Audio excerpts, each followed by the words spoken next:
Jadi kami akan mengumpulkan berita-berita yang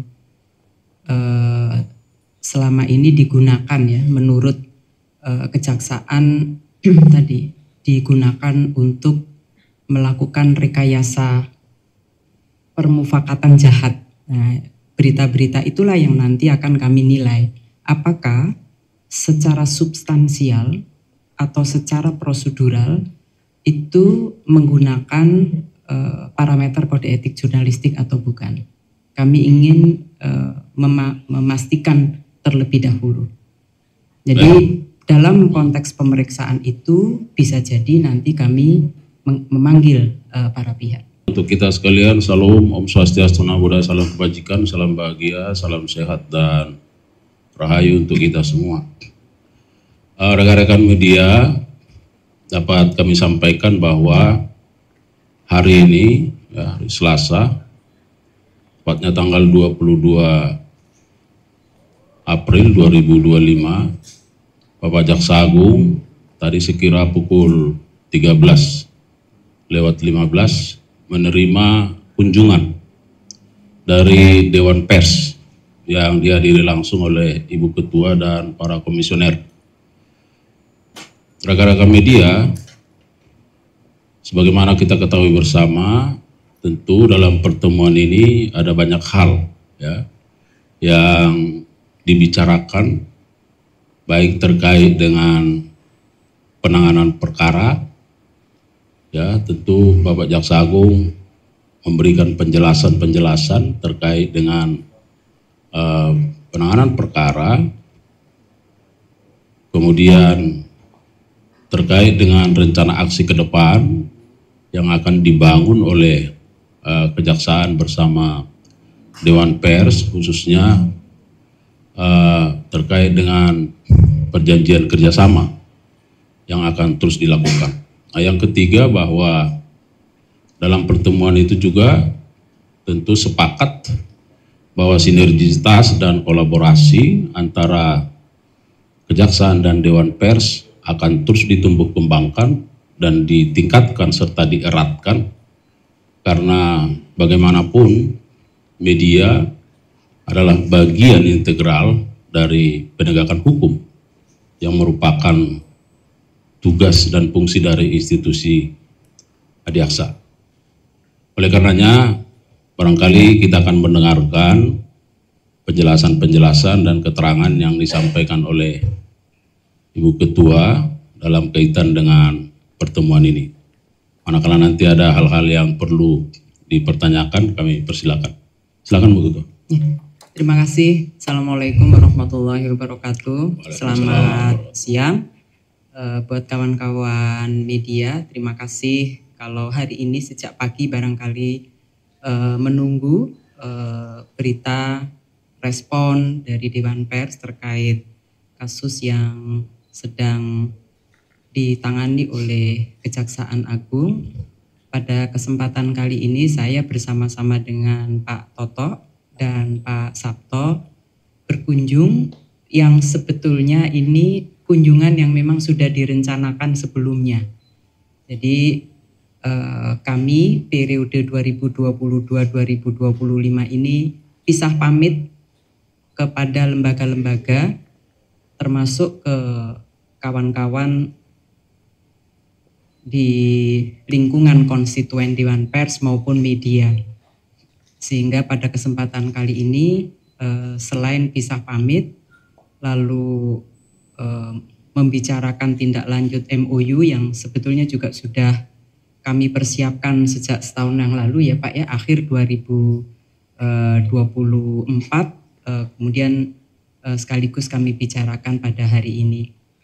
Nah, yang terkait dengan proses penanganan perkara yang tadi pagi banyak diberitakan oleh media, Dewan Pers tentu meminta kita masing-masing lembaga ya Pak, sebagai lembaga penegak hukum terkait penanganan perkara, kalau memang ya ada bukti-bukti yang cukup bahwa kasus tersebut terkait dengan tindak pidana, maka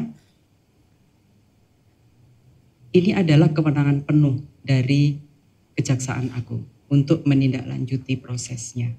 Dewan Pers tentu tidak ingin menjadi lembaga yang cawe-cawe terhadap proses hukum.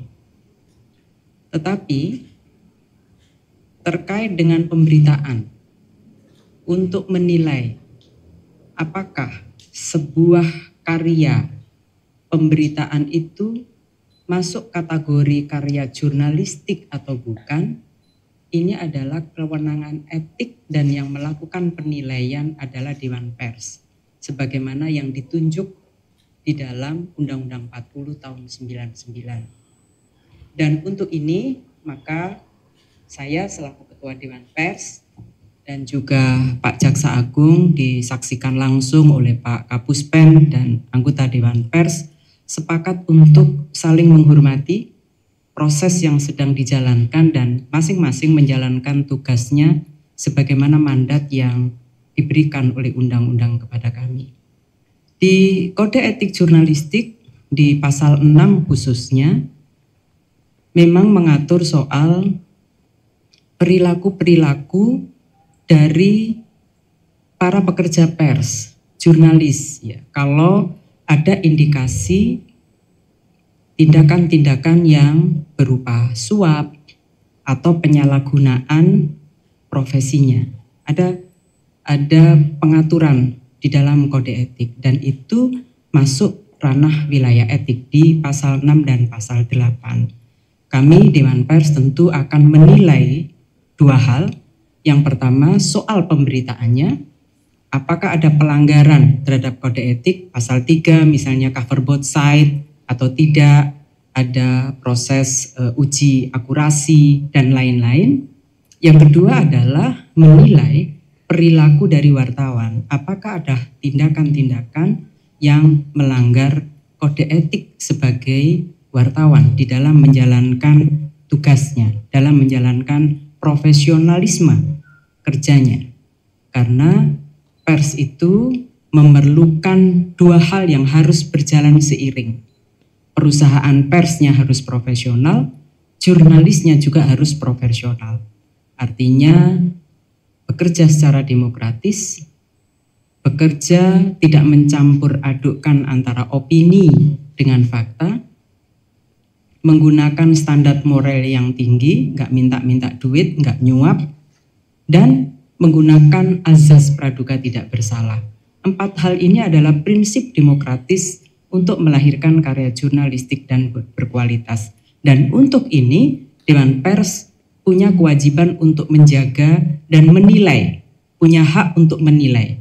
Nah itulah kami ketika duduk bersama dan menyepakati ada ranah yang dilakukan oleh kejaksaan, tetapi juga ada ranah yang dilakukan oleh Dewan Pers. Saya kira itu.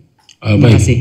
Sebagai tambahan dan penegasan, perlu kami sampaikan yang pertama bahwa kami juga tadi menjelaskan kepada Dewan Pers, yang pertama bahwa perbuatan yang dipersangkakan kepada yang bersangkutan itu adalah perbuatan personal yang tidak terkait dengan media.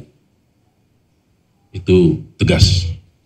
Dan yang kedua, bahwa yang dipersoalkan oleh kejaksaan bukan soal pemberitaan, karena kita tidak anti kritik. Bahkan rekan-rekan media tahu bagaimana sejak saya menjadi Kapuspenkum di sini. Tetapi yang dipersoalkan adalah tindak pidana permupakatan jahatnya antar pihak-pihak ini, sehingga melakukan perintangan terhadap proses hukum yang sedang berjalan. Ada rekayasa di situ. Dan setelah mendapat penjelasan-penjelasan itu, tentu terkait dengan penegakan hukum, Dewan Pers sangat menghormati itu. Dan kami juga menyampaikan kepada Dewan Pers bahwa terkait dengan proses etik dan penilaian terhadap karya jurnalistik, kami menghormati Dewan Pers akan melakukan itu. Jadi oleh karenanya, supaya teman-teman media yang hadir pada kesempatan ini bisa menjadi saluran informasi bagi berbagai pandangan yang barangkali ada perbedaan-perbedaan. Saya kira itu sangat demokratis sekali, tetapi harus bisa dilihat, dimaknai esensi dari penanganan perkara ini. Saya kira itu penegasan. Ya, terima kasih untuk kehadiran Ibu Ketua dan para komisioner dari Dewan Pers dan juga dari teman-teman media. Barangkali ada beberapa pertanyaan.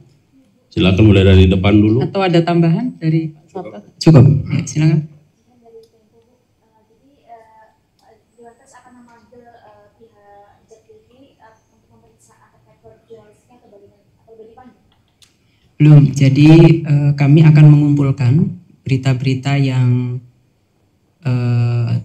selama ini digunakan ya menurut kejaksaan tadi digugakan untuk melakukan rekayasa permufakatan jahat. Nah, berita-berita itulah yang nanti akan kami nilai apakah secara substansial atau secara prosedural itu menggunakan parameter kode etik jurnalistik atau bukan.